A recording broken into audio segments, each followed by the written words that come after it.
Good afternoon, everybody. It's great to have you with us again.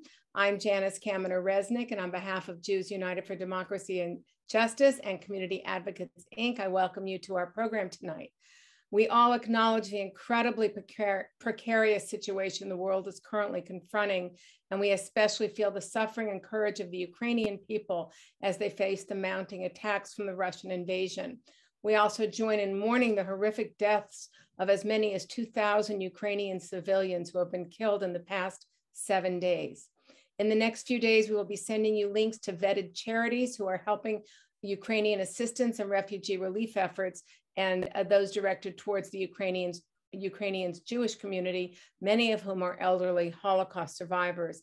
This is a humanitarian disaster of the first order, and the needs are dramatic. Tonight, we welcome attorneys Benjamin Ginsberg and Bob Bauer in conversation with Pam Fessler on the topic of safeguarding free and fair elections. And in place of the program that was previously scheduled for next week on the subject of affirmative action, we have two of the very best experts on Eastern Europe, the Atlantic's Ann Applebaum and Washington Post's Max Boot, who will bring us a complete briefing and analysis of the state of the war in conversation with Larry Mantle. The following week, Congressman Adam Schiff, manager of Trump impeachment #1 and member of the House Select Committee on the January 6th riot, will be in conversation with Pat Morrison on the committee's progress and other timely current events. Full unedited recordings of all of our programs can be found on our YouTube channel and on our website. An easy-to-use link is provided in every single email. You just have to look about 3/4 of the way down, and there's a thing that says here, past programs here. You click on the here, you can get access to all of our programs. Every program is up about 3 hours after it finishes, and it stays up indefinitely. All 97, I think, of our programs are posted there. Thanks to our leadership team, former Congressman Mel Levine, former LA County Supervisor Zev Yaroslavsky, Caroline Kelly, Rabbi Ken Chazen, and David Lehrer, who you'll be hearing from in a second. Be sure to look at the activism section of our website for links to lots of organizations directly engaged in fighting for voting rights and for our democracy. The organization that our speakers will speak about tonight is also posted, and we provide you with a link to their organization in particular after tonight's program. There are many volunteer opportunities and lots of worthy organizations who need your support. Now, welcome my amazing partner, the incomparable David Lehrer, for a couple more brief announcements. David? Thank you, Janice. You are an extraordinary partner. And welcome to you all. We're pleased that there are thousands of you who will benefit from what promises to be an informative and troubling evening. Tonight's two experts will remind us that despite the Ukraine crisis that seems to engulf us, there are other consequential issues that demand our and the nation's attention. They haven't disappeared. In coming weeks, after the two events that Janice described, we'll continue with other equally engaging and timely programs. On March 23rd, we'll have Professor Rick Hasson back with KCRW's Roar and Olney. Rick is one of the nation's leading authorities on voting and election law. His op-eds have appeared in the pages of the New York Times and the Washington Post, and he's the author of a book to be released next week, Cheap Speech: How Disinformation Poisons Our Politics. The following week, we have a special treat. One of the most highly regarded op-ed columnists in the country, E.J. Dionne, will be with us. He's been a regular on the pages of the Washington Post for nearly 30 years. He's authored a book to be released in 3 weeks entitled 100% Democracy, The Case for Universal Voting. He'll be joined by his co-author, Miles Rappaport, the former Secretary of State of Connecticut and the former president of Common Cause. And they'll be talking with KPCC's Larry Mantle. I have the pleasure of introducing a friend of decades standing who's a member of the JUDJ Executive Committee. He's both a former California Assemblyman and a former United States Congressman, Mel Levine. Mel is a critically important part of developing the programs that have graced your screens for nearly 2 years, Americaat Crossroads. Mel, it's all yours. Thank you, David. Pleasure to be working with you and Janice and Zev, and we're very proud of the programs that we're putting on, and pleased we can do so. While America and much of the rest of the world is gripped by Vladimir Putin's aggression in Ukraine and its implications for democracy versus autocracy, as David indicated, another aspect of that conflict is occurring in the nuts and bolts of America's election laws. And this evening, we are extremely fortunate to have two of the foremost experts on this subject to discuss these issues. If you are living in the DC area, and especially in the world of either law or politics, both the name Ben Ginsberg and the name Bob Bauer would be well known to you. Ben has been a leading lawyer for Republicans over the course of the last several decades, and has the same for Democrats over decades as well. I only know Ben Ginsberg by reputation, which basically means I would not want a candidate I favor to be up against him. But I have been a longtime fan and friend of Bob Bauer's, and I'm especially pleased that he's able to join us tonight, as well as Ben. Despite their different political histories, the threats that our democracy now faces by political and state legislative actions since the 2020 election have brought the two of them together to create an extremely important organization fighting to preserve our democratic elections. To leave it to them to describe this vital effort and tell us about their organization, for which we should all be extremely grateful.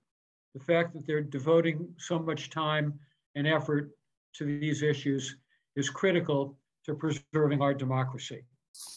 Pam Fessler, who will be the moderator, was most recently a correspondent on NPR's national desk. For many years, she was NPR's chief election editor, where she coordinated all network coverage of presidential, congressional, and state elections. She has done election-related stories on topics ranging from voter ID laws to Russian hacking efforts to long lines at the polls. And she is the author of the acclaimed Carville's Cure, Leprosy, Stigma, and the Fight for Justice. Pam, I lateral to you. Thank you. Thank you so much, Mel. And thank you for inviting me back here. And I'm so pleased to be with Bob and Ben, who we have spoken about voting many, many times in the past, and I hope we will continue to be speaking about it many times in the future. I would like to start because everybody, Ukraine is on everybody's mind. And we are all watching in awe. A lot of Americans are watching in awe as the Ukrainians are fighting so bravely to defend their country and to defend their democratically elected government. And I'm curious from both of you, if you see that this moment is going to have any impact on our own internal debate over our democratic system. Do you think it's going to tamp down some of the negative rhetoric, or is it going to inspire people to fight against voting restrictions more as a result of seeing what's going on in Ukraine? Maybe Ben, would you like to start? Sure. Well, first of all, thank you very much for having us here tonight. It is a especially meaningful time in our history to be talking about elections. And I think what Ukraine and the fight for freedom really tells us is that we have something particularly precious in our own elections and our own voting. I think one of the most striking things in the State of the Union speech last night, to answer your question, Pam, was that there was bipartisan support and agreement for the president's comments about Ukraine. And so I think that the crisis will bring politicians, the country together in terms of looking at Ukraine. I'm not sure that that's going to carry over into the voting wars, although I think it will reinforce with every American the importance of our system and the way we look at things. What's unfortunate right now, and I know we'll talk about this more, is how divided the country is on the right way to go about holding elections. Bob? Yes, I agree with everything Ben has said. And let me just add one other point. And I don't know that it'll have an effect on the actors in this debate. I certainly hope that it will. But we have to keep in mind that the Russian government was very active in attempting to undermine American confidence in the elections in 2016 and 2020. And unfortunately, too much of that attack was absorbed into our political debate. So the domestic American actors began to cast doubt, to essentially mimic those critiques and to cast doubt on the integrity of the American electoral process. Nothing has been more important, I won't say more important, but certainly an important goal of Vladimir Putin has been to show that democracy in the United States is a sham, it's a shell, it's hollow, it's meaningless, it's a rigged game. And to the extent that we have allowed ourselves to go down a path where we are in effect mouthing, at least in some quarters, precisely the same message, we are playing into the hands of those who really wish our democracy ill. And we are partly to blame for the strains that have been placed on the democracy that I know we'll be able to speak at greater length about in detail this evening. So I certainly hope this is a wake-up call that we really need to rally around our democracy, because it is a shame if we wind up siding with those who have been so active overseas, the likes of Vladimir Putin, in attempting to undermine American confidence and international confidence in the American electoral process. You know, I'm also curious, and I know neither of you is a foreign policy expert, but do you sort of conversely think that the fact that we have had so much division and so many questions about our voting system, has that kind of undermined our ability to kind of fight for democracy internationally, or to be a model, as we're responding to this crisis? Well, I think, go ahead, Bob. No, I was going to say, I think that is an objective on the part of regimes like Putin's overseas, which is to embarrass the United States and to undermine its authority as a democratic government. He points in our direction and says, look at that. In what way is that democracy? They're fighting over basic principles here. There's a lack of public confidence in the electoral process. Presidents are refusing to concede. Presidents are claiming that elections are rigged. Probably they are rigged. Why wouldn't we imagine they are rigged? And so I think that is a direct attack on our moral standing on this issue.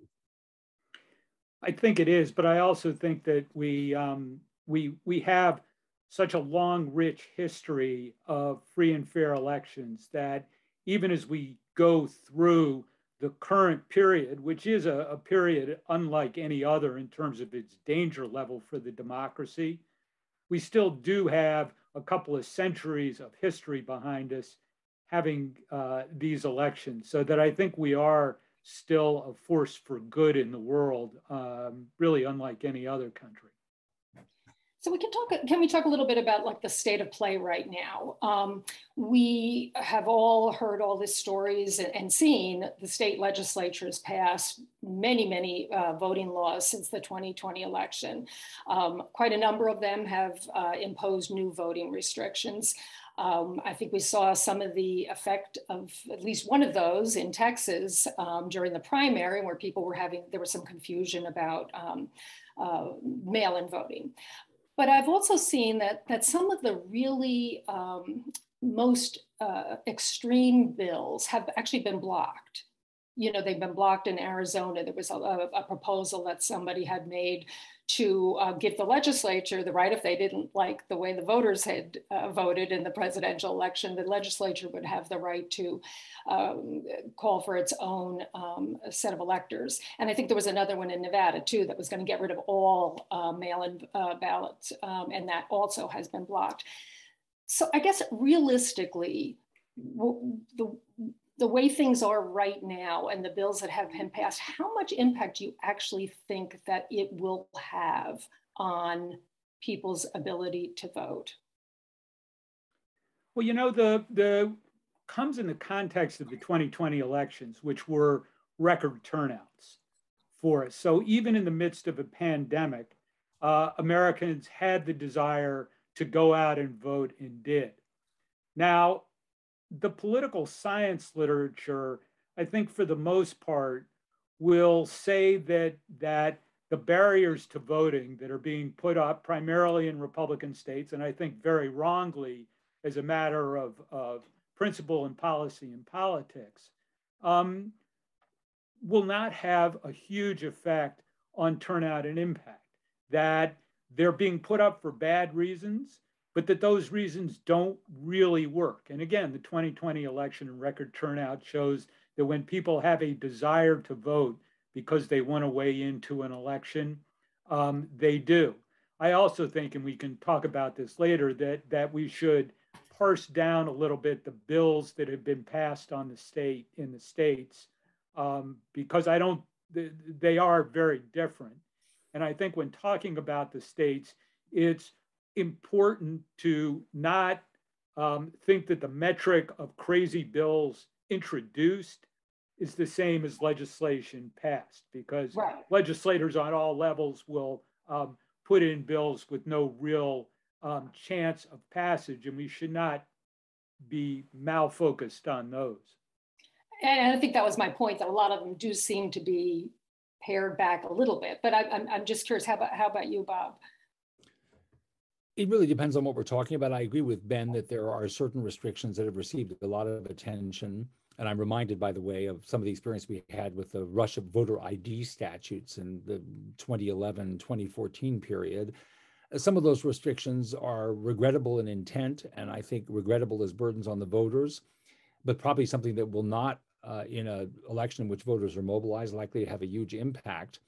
But there are other provisions that give us, Ben and I have discussed this, considerable pause, and we haven't seen how it's going to play out. And an example would be the state legislative measures that are intended to weaponize the actions of partisan poll watchers, to put them in a position where they can disrupt polling places and also to impose legal constraints on the ability of poll workers to restore order to the polling place and maintain the confidence of voters who may be observing chaos and may be inclined just to leave the polls. If we have a coordinated effort to attack the polling places in the next presidential election, at least in some communities and some urban areas, those statutes that have provided room for that and put so much constraint on election officials could have an extremely profound effect on voter turnout and voter confidence in the outcome of the election. But I absolutely agree with Ben. There are others that we read a lot about that, again, regrettable intent and regrettable in burden, but probably won't have as much effect as what I just described. Well, and I guess that brings us to you both have helped form and are co-chairing this defense network for election officials because of some of these new laws that have been enacted that make them potentially vulnerable to some kind of prosecution. And then also at the same time, a lot of them are getting outside attacks from either anonymous sources or threats that so many of them seem to be encountering, and some very terrible violent threats as a result. We've never seen anything, I haven't anyway, in my time covering elections. So maybe you can talk, Ben, a little bit about, what are you hoping to do with this network? I know you're supposedly going to be providing pro bono help to these election officials. Why you're doing it, and have you actually started helping anybody? I mean, have people been coming to you yet? Unfortunately, there has been a need, and we have. And I think there are two other types of laws that fall into the bucket that Bob was talking about.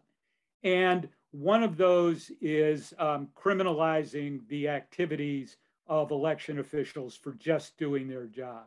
That those are part of what seems to be a pattern to really bully election officials and election administrators, along with the effort in some states to take away the tabulating and certification of elections from the election professionals and instead turning it over to political actors, specifically the state legislatures. So we're very concerned about those. And we started the Election Officials Legal Defense Network because we came to know elections officials in our time on the Presidential Commission on Election Administration, have a great deal of respect for the job that they do. And these threats, both the legal threats that may be passed into law in certain states and the harassment of elections officials, is something where we wanted to send a clear message that we have their backs. And so we are eager to sign up lawyers to provide pro bono legal services for elections officials who need it because of either the legal or physical harassment that they're getting.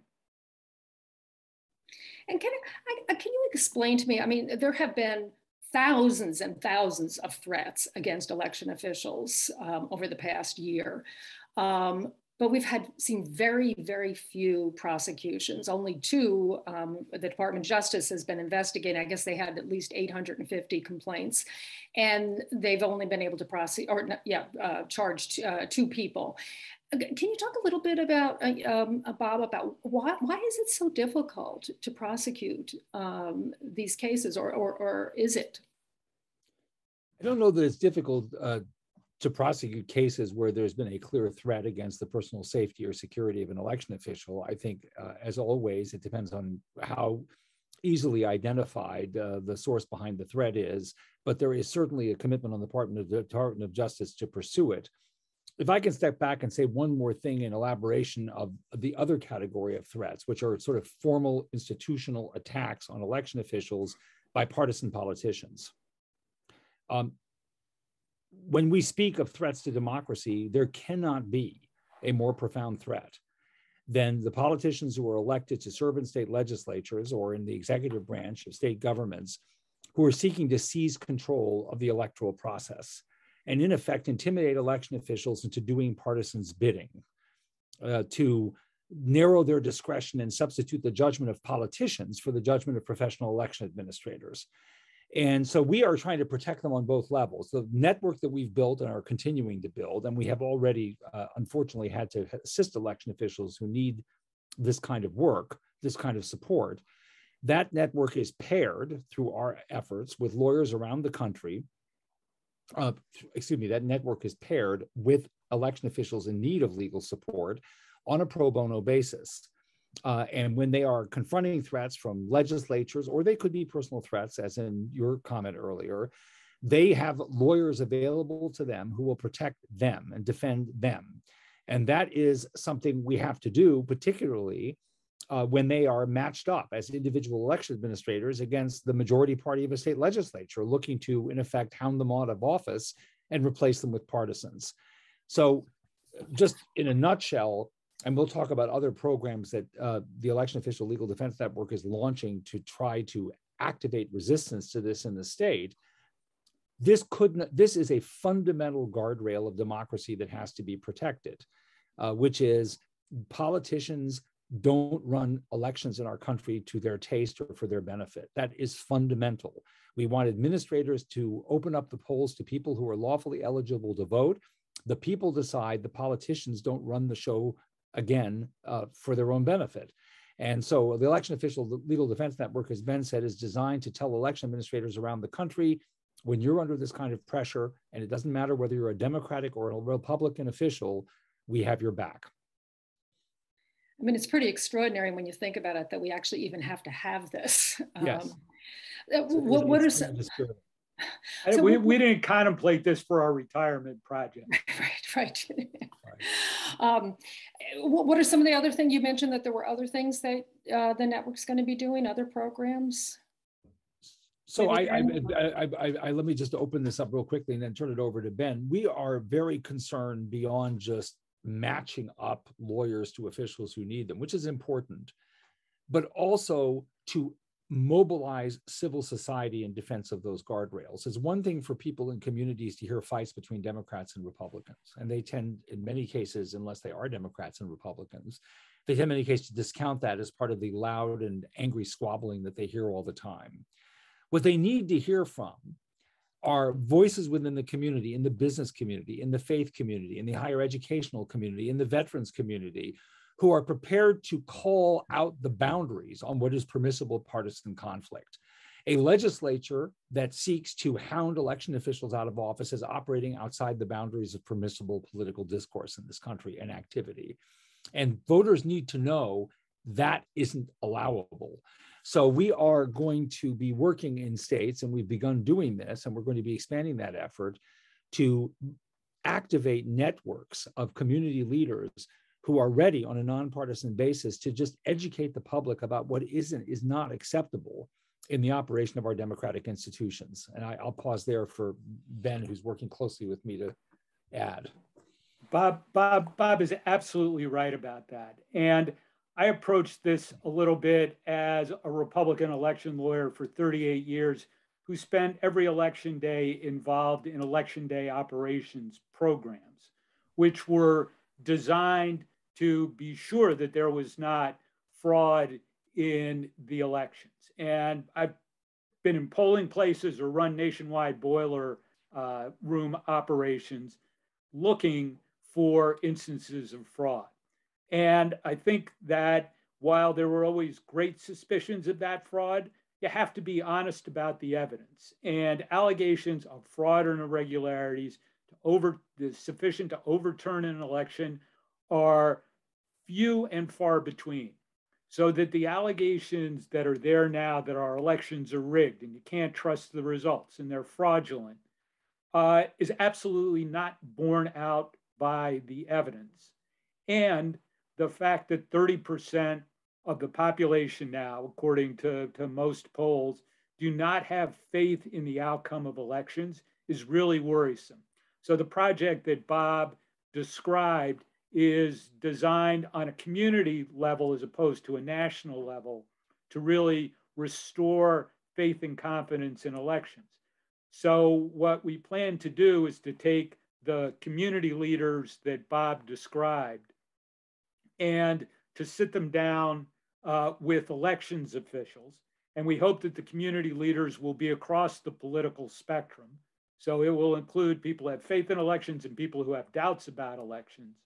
But sitting down with the elections officials who can explain the safeguards that we do have in our elections today to enhance the public understanding of the credibility in elections. Now, that's something that should benefit both Republicans and Democrats, because once you start lacking public faith in elections, that too will become a partisan game, and neither side will benefit. And you just can't run a democracy with 30% of the people doubting election results. So I'm curious, how, I mean, obviously you think that this will be effective to some extent, but election officials and many people have been trying to present the facts about what you say, that there is no evidence of fraud, or certainly not extensive fraud, sort of again and again and again. And there seems to be this fairly large, sizable group of Americans who don't believe that, no matter what you say, that you can continue to present the facts to them and they just don't believe them. Or they just choose to believe, these alternative facts that are being presented to them in whatever fashion. So, I mean, how do you overcome that hurdle? Well, one thought we have here, I mean, it's a guiding principle. It's more than just a passing thought on this subject, is that it's easier for those who are on the fence about it or who have concluded that they believe Donald Trump and they don't believe the New York Times to just, again, hear and listen to and be comfortable with what they're hearing from Donald Trump, from a local election denying official. It's harder if they start to hear from members of the community who they do not put in a political camp, who is prepared to have the kind of conversation and communicate the message in the way that Ben just described. We are currently preparing to do a lot of research into the way messaging is done on these issues. We think it's important for us to think through why it is. As you correctly point out, Pam, the messaging up to now has failed, but I think part of it is source. Some of it may be in the content of the messaging, but part of it is source, and that these citizens really need to hear from people that they respect, who they know are not actually, if you will, fronting for one political party or the other. That they're hearing from people who have no other stake except to be the best leaders of the community that they can be. And we're going to test the proposition that with the right message and the right source, we can start to soften up some of this resistance. But we also, I just want to add one more thing. We want to bring these leaders into the game when things get very difficult. So we want them to have conversations in the community. We also want them to call out in very particular terms in communities every time we see something in a legislature on the part of an official, election official, that is just simply beyond the pale. In the state of Wisconsin, election officials, for absolutely no basis whatsoever, have been threatened with criminal prosecution. And there's no basis for it. And no one who's looked at it, who's of sound mind and has some grip on the law, believes these officials are subject to criminal prosecution. The people in Wisconsin don't need to hear from the chairman of the Democratic Party on this subject. They need to hear from the chairman of some of the largest employers in the state, or the religious leaders in the state. They say, we don't put in the United States of America, we don't threaten our election officials into compliance by suggesting that we are going to prosecute them criminally. Yeah, I think Bob's absolutely right. And there are a few things to, I think, bear in mind about what we want to do. The most sobering aspect of all this is that despite the campaign against the misinformation that's taken place in many media outlets over the past 14 months, the 30% number has not budged. That points to the fact that Bob was mentioning about how divided the community, the nation is in terms of the sources of information that they're getting. That is part of the research that Bob's talking about.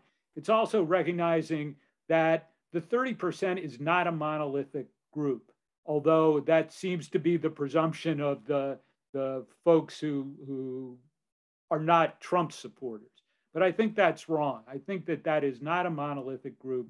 And while it is a totally poisonous debate on the national level, as Bob points out, it can be very different on a community and local level, and certainly in a room where people are actually talking to each other.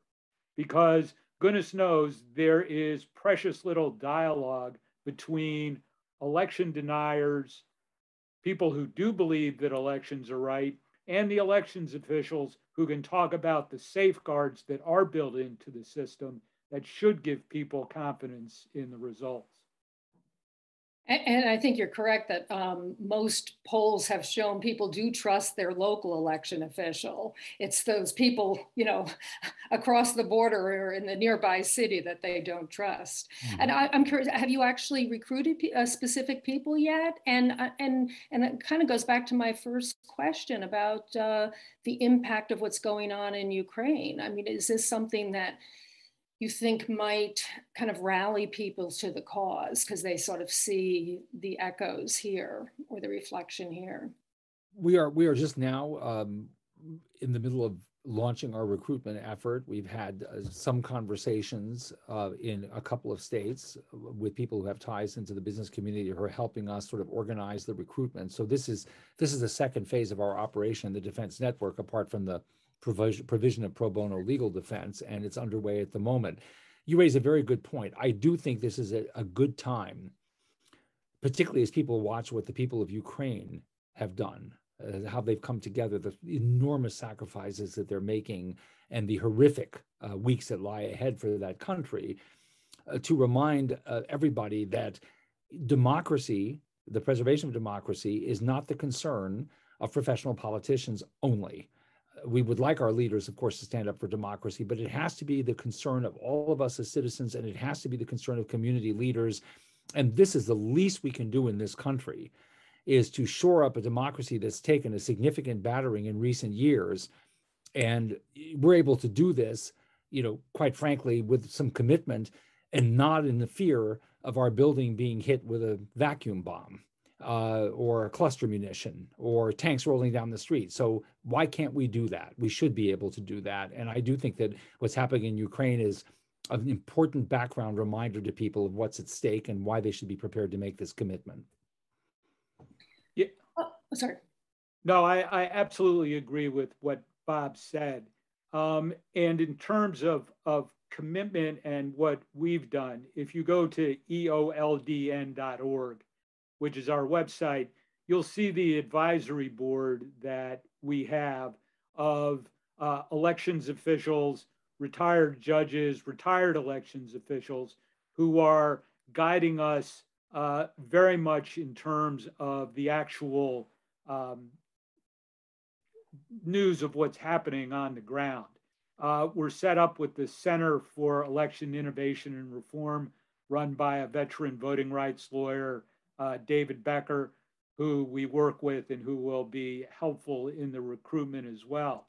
But when you ask about Ukraine and the lessons that that teaches us, Bob was absolutely right in terms of how that should enhance our appreciation for the institution. And we hope that the dialogue that we can set up and the protection for election officials will help to drive home and shore up that point. Before we go to audience questions, we have quite a few. I did want to ask you, we talked a little bit about the state laws that have already been enacted and some of the change, and obviously this, sort of undermining of public confidence in elections.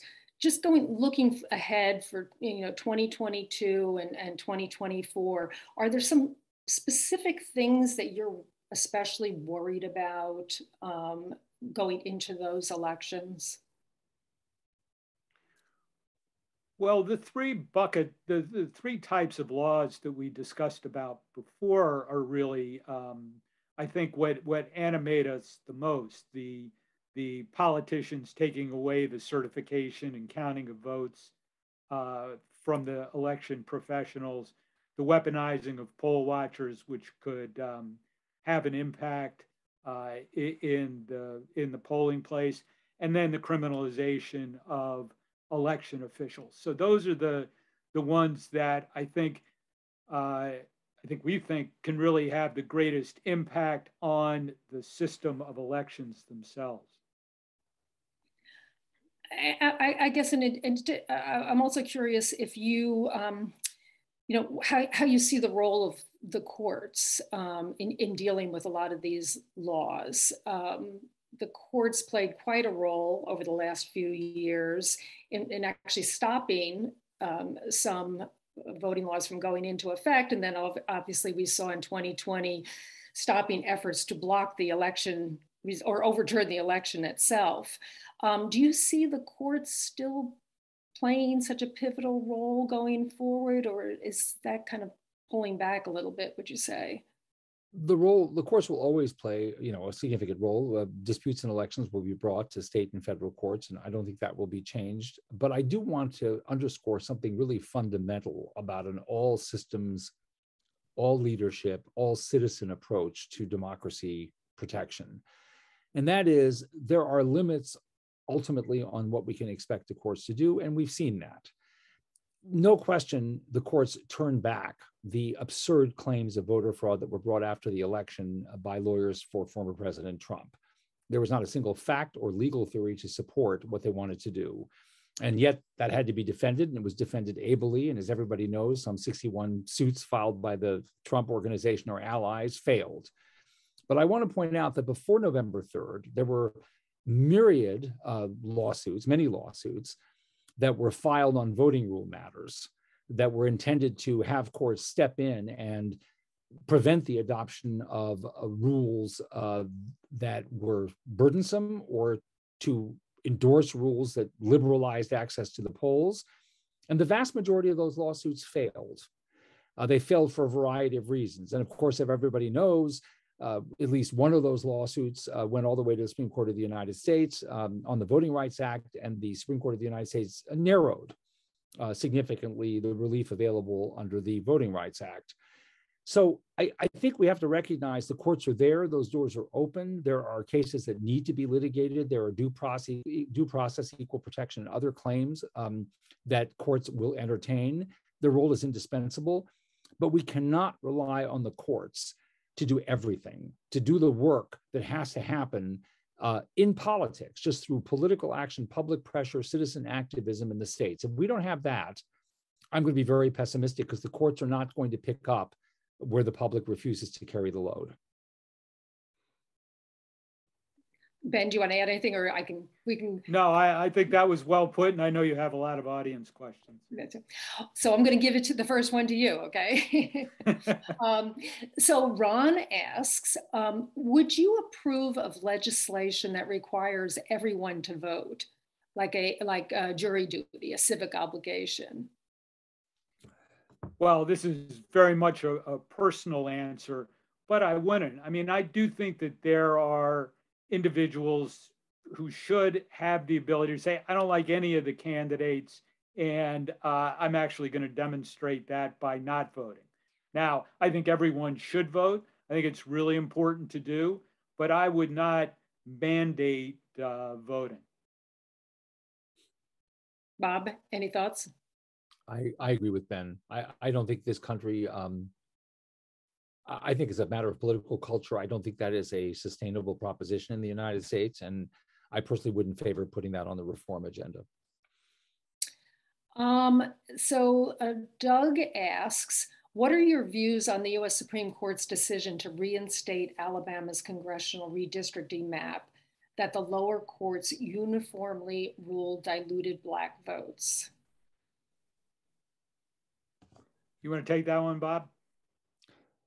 I will only add, I don't know where that's headed. I don't think we know yet. I think that, as I said just a few minutes ago, I think that it is very possible that we are going to see a number of, and I can get into the technical details and I'm happy to do so, but we're going to see a number of ways in which the courts, and I'll just put this generally because there are a lot of different ways of describing what the majority's motivation would be, but the courts are going to be looking to steadily withdraw from being in the middle and arbitering these kinds of disputes. Everybody's aware, for example, that the Supreme Court of the United States ultimately decided after years of suggesting the opposite, that it wouldn't actually decide claims of partisan gerrymandering. They just wouldn't recognize a federal constitutional claim on gerrymandering. I think there are other examples that I could give. And again, there are other analyses of what's going on in the court, but I think that this is an example, Alabama and some other cases that are up on emergency appeal to the court, that could very well demonstrate to us, again, the limits of expecting the court to step in on the side of what some people would view the right side of those voting rights disputes. Yeah, I think what Bob's saying is very important as a litigation strategy. There has been a great tendency to look at the courts as the ultimate sort of savior of democratic maps gone bad and other issues. And I think my observation is that Democrats are not taking a realistic look at the court's makeup and what is likely to happen from all these cases they thought they would win. And the Arizona case from earlier this term or from last term involving the paring back of the Voting Rights Act that Bob mentioned is like the precursor of what's going to be coming. So we have another question. This is from an attorney in New York who is asking how he can get involved in what you're doing. And I guess a number of people are asking that your website address be repeated. EOLDN.org. And on that site, there is an easy way to volunteer for our effort. We appreciate each and every one who does that. We certainly need the help. We think that what we've got is a situation that's going to have increasing needs the closer we get to the 2022 and 2024 elections. And so we truly appreciate and welcome all volunteers for this pro bono effort.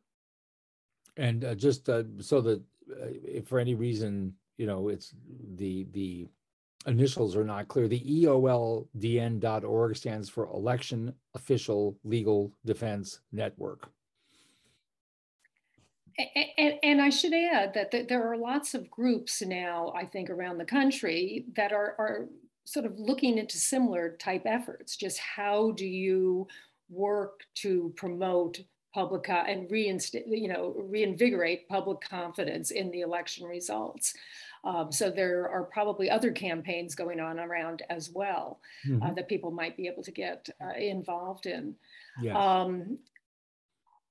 Now, the other thing, some people in the audience might not know that you both were the co-chairs of a bipartisan presidential commission back in, I think it was 2013, right? That's correct. Yes. Yeah.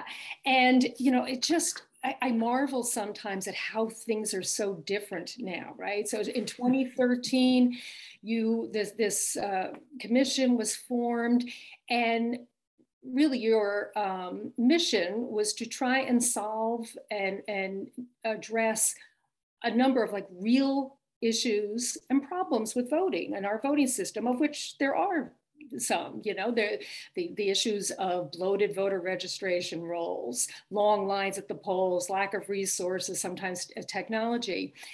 And of course, these are all issues that we can't even deal with now because everything's so politicized. So I'm curious, just how do we get from there to here, and how do we get back again? Well, let me first of all say it was through the immense credit of Ben Ginsberg that he agreed to co-chair this commission with me at the invitation of President Obama. Bear in mind, this was months after not long at all after the re-election campaign, President Obama's re-election campaign, in which he faced off against former governor and current Senator Mitt Romney as the Republican nominee. And Ben was the general counsel to the Romney for President campaign, and I was general counsel to the Obama campaign. And when it was over, there were problems that were clearly evident in the way the election was held. Longstanding issues sort of surfaced visibly on television, especially in the images of long lines.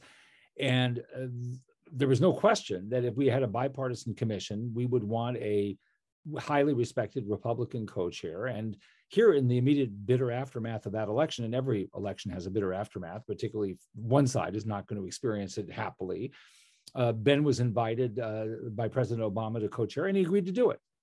What a remarkable, you said how much the times have changed. And we had a bipartisan commission, half Republicans, half Democrats. We produced unanimous recommendations on a whole range of issues, from voting machines to funding elections to poll place management to poll worker recruitment, the registration systems. We were able to do that after a year in which we held field hearings around the country. And we produced a report for the president that subsequent to its submission to the president was the subject of a philanthropically funded implementation program. Here's what's changed, and then I'll pause.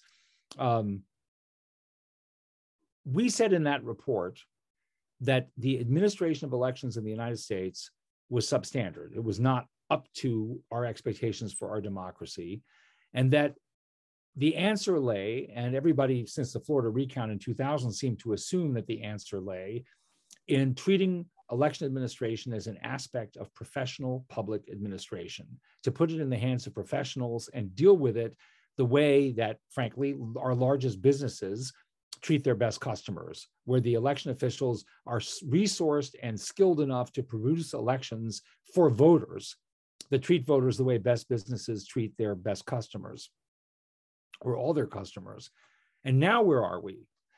We are now in a world in which politicians are looking to wrest the conduct of election away from professionals and manage it to their benefit, to hound them out of office, to harass them, to raise questions about the integrity of their efforts as professionals.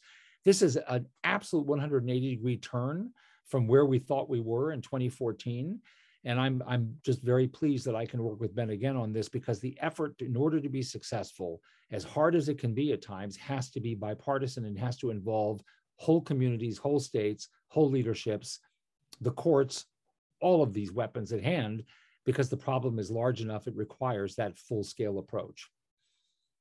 Well, Bob is extremely generous and kind in his words, which I really appreciate. I mean, in all honesty, it was very easy to say yes, because the principle of the Republican Party as well at the time is that every eligible voter should be able to cast a ballot without barriers, that there needed to be safeguards in the system to be sure that there was not cheating and improper voters. And one of the things that we were able to look at were those safeguards that were in the system. But what we were trying to do in the commission, which is why it was easy to say yes and a real honor and pleasure to do, was that voters in a democracy should be able to vote without barriers. And while it is not a perfect system, Bob and I were on the opposite side of contested recounts for a long time. And when you do a recount, you sort of open up the hood and you can see that the engine underneath is not perfect. We have 10,000 different jurisdictions responsible for the casting and counting of votes in this country. That was a deliberate design choice in a federalist society. But it means you don't have a whole lot of uniformity guarantees as part of that system. So there will always be the need for improvements. And honestly, what changed, and this is on the Republican Party, what changed is that you had a presidential candidate, even a president, who said, don't trust the system by which we're all elected, that it's fraudulent. And so if there is a factor to point at that changed from 2013 and 14 to today, it is the sort of Trumpian approach that you can't trust this basic principle foundation of the democracy, which is our elections. And the politicization of that without any facts to back it up is what's changed and why it's so difficult, I think. And actually that leads to one of the other questions from the audience. This is from Tom, and he asks, to what extent is social media culpable in spreading the notion that our elections have been unfair? And then I would add to that, what do you think should be done about that? Or can anything be done about that? A very good question and a very complicated question to which we don't yet have a satisfactory answer. Obviously, there are all sorts of complications we've encountered, serious problems that we've encountered in the interaction of social media and its development in our democracy. And it works its way through the system. It has an effect on the system beyond just the issues that we're talking about today. As everybody knows, before the election and then afterwards, the platforms were charged with developing policies to protect against gross misinformation, including, spreading falsehoods about fraud in the election. There was obviously a debate to be had about how successfully that was done, how successfully and how comprehensively that was done. But it is an ongoing problem. It is going to continue to be a problem. I worked on the Biden campaign I took a leave from NYU Law where I teach and went onto the Biden campaign to work on Voting Rights Matters in 2020. And this was a source of continuous concern in the fall. And you can imagine, by the way, some of what we didn't see on social media is still occurring. That example would be fraudulent messages that are sent out by social media that appear to be, but are not, in fact, from official sources, telling voters that the polls have closed in their neighborhood and they can't vote today, they'll vote tomorrow. Deliberately misleading, deceptive messages sent through effective mechanisms of deception. And it is a huge problem. There's no question that is a very, very significant problem. And election administrators will be the first ones to tell you that they have to be chasing that and dealing with that with their own counter messaging, and they're at a significant disadvantage. Yeah, I agree. I agree with all that. I mean, misinformation is not, unfortunately, new to American elections, but the social media platforms really make that more powerful and weaponize it in ways we haven't seen before. And I mean, Bob put his finger on the difficulties in coming to grips with the power of the social media platforms. But of course, I guess you can also use the social media platforms to aid the people that you're recruiting to get their message across as well. Is that something that you're focused on at all?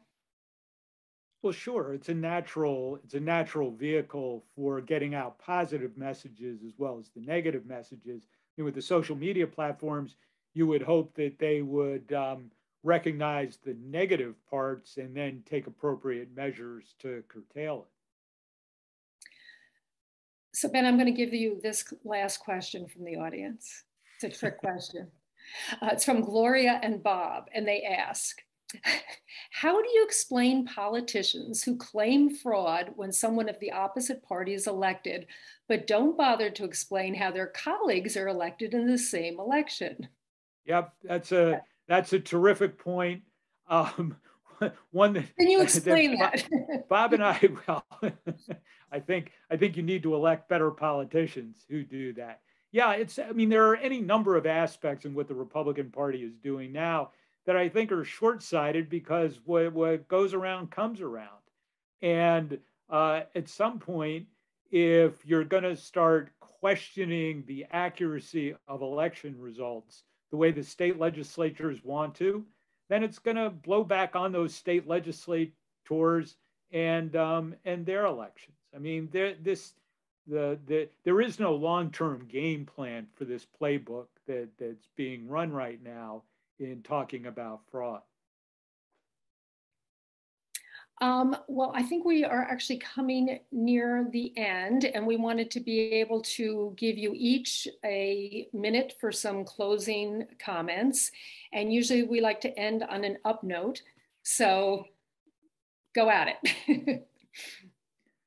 Well, we really appreciate being able to talk about EOLDN, the Election Officials Legal Defense Network, because this is a difficult time, but I think I feel positively, and I know Bob does too, that by being able to conduct these programs, to have the backs of elections officials when they're harassed, and then to be able to go into communities to bring the different sides together with leaders of the community and elections officials to help explain why our elections do have credibility is a project we're very excited about, and really appreciate the platform tonight to being able to talk about it, and do hope that people will sign up to help us in this effort. And I would add only, first of all, thanks to those who invited us, the sponsors, and to you, Pam, for moderating. And I will only say that to end on the same point that you began with, which is sometimes it takes a really hard blow to wake people up from partisan blindness, and to recognize that something's at risk that nobody really wants to see fail, and that's our democracy. And the backdrop of events overseas really ought to be that hard blow to the head that just wakes people up from that and makes them recognize we have a democracy to protect here, and we should be, all of us, involved in that effort. And Ben and I want to stress again, the people who are out there running these elections with inadequate resources, never praise when elections go well, always blamed when there are problems, deserve our support, and the communities that rely on them need to come together to protect our democratic institutions. Well, thank you very much. That's wonderful, and I wish you the best of luck and great success in this effort, because we all know how important it is. I've been covering election officials for 20 years, and you know, it's sort of amazing to see these people who have worked so hard and getting attacked out of nowhere, and really terrified, some of them, in a way that is extraordinary in this country. So I want to thank you again, and I want to thank our audience for listening, and also to remind you that next week there is going to be the program will be called Ukraine, the World in Crisis, and it will hear from two leading analysts of Europolitics, The Atlantic's Ann Applebaum, and Washington Post's Max Boot, and Larry Mantle of KPCC, an NPR station, will moderate. And we wish you a very good night and good health. Thank you so much.